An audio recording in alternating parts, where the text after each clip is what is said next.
Videos देखने के लिए सब्सक्राइब करें HBN न्यूज, बेल आइकन दबाकर लेटेस्ट नोटिफिकेशन पाएं।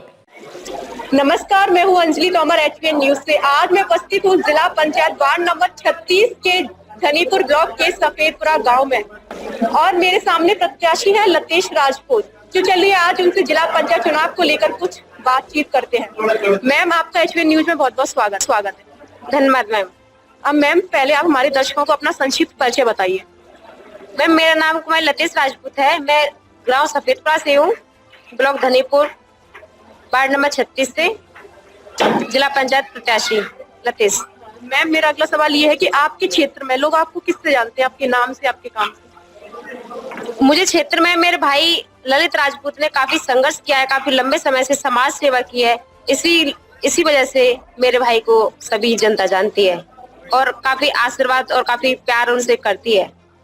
मैम, जैसे कि आप अभी जिला पंचायत का चुनाव का माहौल चल रहा है, तो मैम मेरा आपसे अगला सवाल ये है कि जब आप फील्ड में जाती है, चुनावी रैली करती है, तो आप लोगों से क्या वादे करती हैं? शिक्षा के लिए, माताओं के सम्मान के लिए, जो काफी पेंशन वगैरह मिलती है उनके लिए, और गरीब मजदूरों के लिए सारी व्यवस्थाएं, बेटियों के लिए शिक्षा के लिए काफी उन्हें दूर नहीं जाना पड़े, कॉलेज की व्यवस्था आदि वगैरह।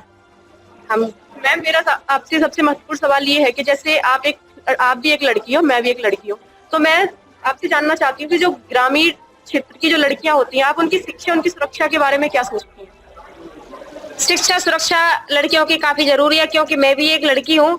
उनके लिए काफी दूर नहीं जाना पड़े, इसीलिए गाँव में ही अच्छी शिक्षा की व्यवस्था होनी चाहिए, आसपास कॉलेज की व्यवस्था होनी चाहिए, ताकि उनकी सुरक्षा भी बनी रहे और उनको काफी दूर ना जाना पड़े, उन्हें परेशानियां ना हो।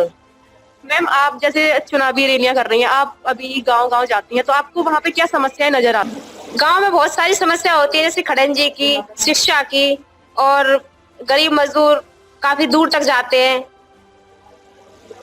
काम की तलाश में। कभी कभी उन्हें काम नहीं मिलता है तो फिर वो वापस आना पड़ता है। अगर हमारे क्षेत्र में उनके लिए स्वरोजगार की व्यवस्था की जाएगी तो वो उन्हें वहाँ दूर दूर नहीं भटकना पड़ेगा।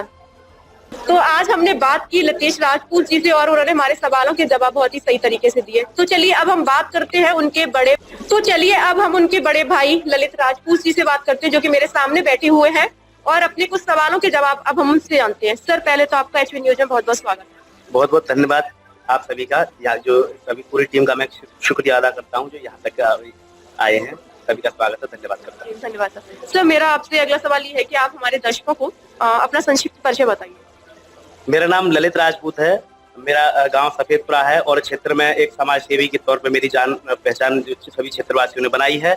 और जब कभी भी जनता को छोटी मोटी समस्याएं रही हैं और कोई भी कार्य रहा है तो हम उनके लिए समर्पित भाव से कार्य करते रहे हैं, चाहे वो पेंशन का मामला हो, राशन का मामला हो या किसान सम्मान निधि का मामला हो। जितनी भी योजनाएं चल रही है, जिनको योजनाओं को लाभ नहीं मिला, उन सभी योजनाओं के लिए हम कार्य करते रहे हैं। और एक दशकों पुरानी समस्या थी, काली नदी पर बरा नदी एक गाँव है, वहाँ पे बहुत वर्षों से दशकों पुरानी समस्या थी पुल के निर्माण की। हमने 2-2.5 महीने हस्ताक्षर अभियान चलाया, कैंपेनिंग की, तो वो आज पुल 2,32,00,000 की लागत के जो हमें बताया गया है वो पुल का निर्माण कार्य चल रहा है। तो हमें जितना भी जनता ने हमें भरोसा जब भी किया है तो हमने उनके लिए समर्पित भाव से कार्य किया है और इसी समर्पित भाव से कार्य करने के लिए हम चुनाव में आए। सभी जनता लेके आई है, ये देवतुल्य जनता ने हम दोनों भाई बहनों का स्वागत बहुत अच्छे तरीके से किया। मेरी बहन को जो है नोटों से तोला है और ये सभी के लिए मैं देवतुल्य जनता के लिए हार्दिक वंदन अभिनंदन करता हूँ, नमन करता हूँ। और निश्चित रूप से हम क्षेत्र में एक विकास की नई गाथा लिखेंगे, जिस तरह से विश्वास करके देवतुल्य जनता मुझे, मेरी बहन को, दोनों को हमें लेके चल रही है। एक भूमिहीन परिवार से गरीब बेटे को और बेटी को आप लेके चल रहे हैं, चंदा देके आप जनता चुनाव लड़ा रही है, इसके लिए बहुत बहुत धन्यवाद करता हूँ। तो मेरा आपसे अगला सवाल ये है कि जैसे आप ये चुनाव है जिला पंचायत का, उसको लेके आपकी तैयारियां कैसी चल रही है? उसको लेकर तैयारी तो अब अंतिम चरण में है और सारी तैयारियां पूरी हो चुकी हैं और हर जगह से हमारी युवा टीम कार्य कर रही है। हर जगह से बहुत अच्छा हमारा रेस्पॉन्स देखने को मिल रहा है। और आज तो कुछ कहने वाली बात ही नहीं है, बच्चे छोटे छोटे बच्चे भी आज जहाँ कहीं भी जाते हैं वो ललित राजपूत जिंदाबाद, भैया जी आगे, बहन जी आगे, लतेश राजपूत जी जिंदाबाद। बच्चे छोटे छोटे मेरे नन्हे मुन्ने देवी देवता नारे लगाते हैं। तो तैयारी इतने बड़े स्तर पर है कि लोग अभी सभी हमारी देवतुल्य जनता हमारी बहन को कन्यादान के रूप में वचन दे दिया है कि हम कन्यादान जैसे करते हैं और कन्याओं का हम पुण्य कमाते हैं, उसी तरह से एक गरीब कन्या को हम भारी मतों से विजयी करेंगे और उसी तरह से उसी भावना को साथ लेकर आज हमारा बहुत बड़ा सम्मान मान सम्मान रखा गया है, हम इसका हमेशा जीवन भर रेडी रहेंगे और इसका ऋण चुकाने के लिए हम पूरे जीवन भर हम दोनों बहन भाई समर्पित कर देंगे अपने पूरे जीवन को। निश्चित ये नई विकास की नई गाथा लिखी जाएगी और ये केवल जनपद अलीगढ़ की ही नहीं, संपूर्ण उत्तर प्रदेश में सबसे भव्य जीत होगी, सबसे शानदार जीत होगी, ऐतिहासिक जीत होगी और इसको हमेशा याद रखा जाएगा।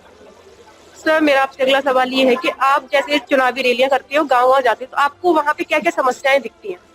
समस्याएं जब हम गांव-गांव डोर टू डोर सन 2017-18 में भी हमने घर जो तैयारियां हमारी थी वो आज से नहीं है। हमारी समाज सेवा तो हमने कभी ये नहीं सोचा था कि हम चुनाव लड़ेंगे। हमारा तो समाज सेवा का कार्य था। जब भी कभी किसी को जरूरत पड़ी, गौशाला का काम हो या राशन पेंशन का काम, जब कभी भी हमें आवश्यकता रही तो हम रहे, लोगों की समस्याओं को सुना, हर गाँव गए, हमने सर्वे किया, हमने 50-50 लोगों के नंबर इकट्ठा जुटाना शुरू कर दिया। हमने पता लगाया किस कोने पर कौन से गरीब व्यक्ति रहते हैं, उनके लिए हमने मकानों की अपने आप स्वयं इस आवाज उठाई। तो हमें जब भी हम, क्योंकि मैं गरीब परिवार से हूँ, मेरी छत टपकी है, मैंने पता है मुझे किस तरह से गरीब की समस्याएं होती हैं, मुझे पता है कि किस तरह से गरीब के तन ढकने के लिए कपड़ा नहीं होता है। तो मैंने उनकी समस्या को देखी, जब मैं स्वयं मैंने भुक्तभोगी हूँ तो मैं अपने घर से तो उनके लिए कुछ सहायता नहीं कर पाता, लेकिन मैं सभी से इकट्ठा करके जैसे चंदा स्वरूप आज लोग जो कुछ हुआ अभी लाइव करने के माध्यम से हर तरीके से उनकी मदद करने का प्रयास करते रहे। आवास के लिए, किसान सम्मानित के लिए हमने हजारों किसानों की जो है सम्मानित टाटा सही करा के काम कराएं। तो बहुत सारी योजनाएं, जितनी भी योजना चल रही है उन सभी का 100% लाभ दिलाने का जनता को पूरा विश्वास, मतलब पूरा जो है अपना प्रयत्न किया है और आगे भी करते रहेंगे। अगर मौका मिला तो बेहतर, निश्चित रूप से बहुत बेहतर कार्य करेंगे। सर, मेरा आपसे अगला सवाल ये है कि जैसे महिलाएं होती हैं, ग्रामीण क्षेत्र की जो लड़कियां होती हैं, उनकी शिक्षा, उनकी सुरक्षा को लेके आप क्या सोचते हैं? सर्वप्रथम क्योंकि मेरी बहन एक महिला है और महिला में भी कन्या है, तो सर्वप्रथम मैं जो है, हमारा ये क्षेत्र है, बहुत सारी कन्याएं हमारे यहाँ पे असुरक्षा की बड़ी यहाँ पर रहती है चीज है, तो असुरक्षा बहुत होती है। तो हम ये सभी क्षेत्रवासी जो भी बहनें, सभी को हम ये विश्वास दिलाते हैं कि जो भी बहनें दूर पढ़ने के लिए जाते हैं उनके लिए यहाँ से रोड तक की जाने की जो दूरी रहती है, उस डिस्टेंस में कोई वाहन उनके लिए नहीं होता है। तो हम उनकी सुरक्षा के लिए हर गांव से जहाँ भी कोई खतरे वाली जगह होती है, उस जगह पर हम हर जगह जहाँ भी हमारे वार्ड में कन्या पढ़ने जाती हैं उनके लिए वाहन की व्यवस्था करेंगे। सर्वप्रथम हमारा ये प्राथमिकता के आधार पर हम सर्वप्रथम ये कार्य करेंगे उनकी सुरक्षा के लिए। दूसरा, शिक्षा के लिए हम प्रयत्न करेंगे कि यहाँ पर नजदीक शिक्षा मिले और कोशिश करेंगे ये सारी चीजें संभव हों, और अगर नहीं होती हैं तो हम पूरा प्रयास करते रहेंगे, आगे भी देखेंगे। लेकिन सुरक्षा सबसे बड़ी यही होती है कि जब भी कन्या हमारी घर से निकलती है तो पिता डरते हैं, माता डरती हैं कि मेरी बेटी शाम को सुरक्षित घर पे आती है, समय थोड़ी भी लेट हो जाती है तो उनको डर रहता है। तो हम पहले उनको वाहन की व्यवस्था करेंगे। आगे बढ़ाने के लिए मेरी बहन है, महिलाओं के सशक्तिकरण की बात की जाती है और आज महिला सशक्तिकरण हो भी रहा है। मेरी बहन को पूरे सर्व समाज जो चंदा करके लड़ा रहा है, तो हम भी अपनी बहनों को, हमारी बहन अपनी बहनों को साथ लेकर चलेगी और विकास जैसी भी बातें होंगी वो सारी की सारी समस्याओं को निस्तारण किया जाएगा। तो मेरा आपसे अगला सवाल ये है कि जैसे आप जिला पंचायत चुनाव जीत जाते हैं तो उसके बाद आपकी पहली प्राथमिकता क्या होगी क्षेत्र के लोगों की, जिससे उन्हें लगे कि हाँ, हमने सही प्रत्याशी चुना है? अब पहली प्राथमिकता यही रहेगी कि जो भी सरकारी योजनाएं हैं, जो भी गरीबों के लिए हमारा मेन जो उद्देश्य हम लेके चल रहे हैं, क्योंकि मैं खुद गरीब हूँ, मैंने सारी समस्याएं देखी हैं, तो सर्वप्रथम हम गरीबों पे, मजदूरों, किसान, वंचितों पे हम अपने फोकस करेंगे और उनके लिए, उनके उत्थान के लिए कार्य करेंगे। और जितनी भी योजनाएं अगर गरीब को जो है, हर गरीब परिवार तक जितनी भी सरकारी योजना वो मिल जाए तो वो परिवार गरीब नहीं होगा, ये पूर्ण रूप से सत्य है। और हम उन गरीब परिवारों के लिए, उनकी गरीबी खत्म करने के लिए कार्य करेंगे। दूसरा, हम युवाओं के लिए खेल के मैदान की सुविधा, क्योंकि युवा जब खेलेगा नहीं तो फिर बढ़ेगा कैसे, खेलेगा इंडिया तो बढ़ेगा इंडिया। एक स्टेडियम के निर्माण की मांग यहाँ की बहुत लंबी है, उस पर हम कार्य करेंगे। और यहाँ पे बहुत सारे गांव ऐसे हैं जहाँ पे शमशान घाट की जो व्यवस्था नहीं है, अगर व्यवस्था है भी है तो वहाँ पे ऐसी व्यवस्था नहीं है जो बारिश के मौसम में वहाँ पे रुका जाए, तो शमशान घाट की व्यवस्था। और गौशालाओं की अव्यवस्था, गौशाला अव्यवस्थाएं बहुत हैं, जितने भी गौवंश हैं जिससे जो किसान परेशान रहते हैं, उनकी बहुत बड़ी समस्या गौवंशों से रही है।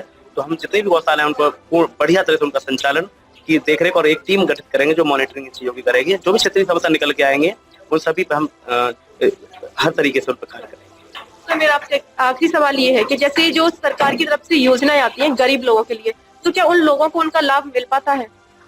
मिल पाता है, लेकिन उस तरीके से नहीं मिल पाता है, बहुत कम मिल पाता है। क्योंकि ग्रामीण क्षेत्र में एक तो बहुत सारी अशिक्षा का भी कारण ये होता है कि हम सभी को वो सारी चीजें नहीं पहुंच पाती हैं। अगर हमको जागरूक करें, अब ऑनलाइन सभी डिजिटल इंडिया है, आज हर काम मोबाइल पे होता है, जबकि ग्रामीण क्षेत्र में इतने लोग शिक्षित नहीं होते हैं, उनके पास इतने साधन नहीं होते हैं, उनके पास एंड्रॉइड सेट भी नहीं होते, मोबाइल भी नहीं होते हैं, तो वो बहुत सारी बातें उन तक नहीं पहुंच पाती हैं जितनी भी चीज चल रही है।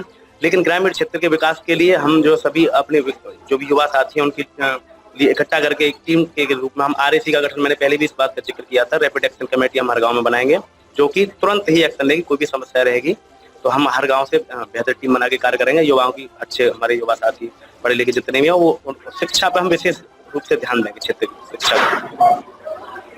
सर, हमें समय देने के लिए आपका बहुत बहुत शुक्रिया। बहुत बहुत धन्यवाद, बहुत बहुत धन्यवाद मैम, आपका भी बहुत बहुत धन्यवाद। तो आज हमने बात की ललित राजपूत जी से, जिन्होंने हमारे सवालों के जवाब दिए और बहुत ही अच्छी बात कही उन्होंने कि वो अपने क्षेत्र में किस तरह से विकास करेंगे। तो चलिए, आप इसी तरह देखते रहिए HVN न्यूज। मैं हूँ अंजलि तोमर, कैमरामैन अजय प्रताप के साथ। डी कौटिल्य कंपटीशन क्लासेस, पहले आएं और पहले प्रवेश पाएं।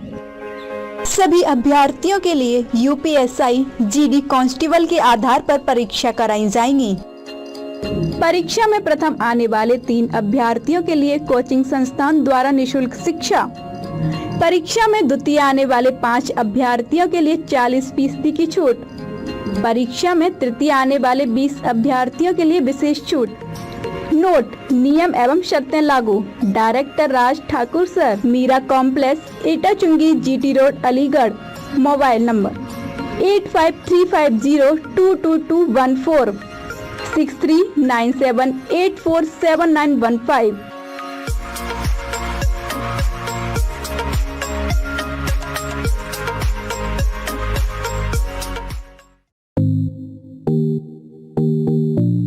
फ्री होम डिलीवरी बुलंदशहर में कहीं भी। व्हाट्सएप पर डॉक्टर का प्रिस्क्रिप्शन दिखाएं। डॉक्टर हेल्थ इंश्योरेंस की सेवा उपलब्ध। नर्सिंग होम के बड़े बड़े बिलों से बचने के लिए जीवन बीमा करने की विशेष सुविधा। बुलंदशहर का number 1 Star Health Insurance, Kapil medical store, Kali Nadi road, Bulandshahr. जिला कोषाध्यक्ष अखिल भारतीय व्यापारी सुरक्षा फोरम युवा इकाई, कार्यक्रम कोषाध्यक्ष वैश्य युवा संगठन बुलंदशहर। बीमा सलाहकार Max Life Insurance, Star Health Insurance, Kapil medical store, Kali Nadi road, Bulandshahr.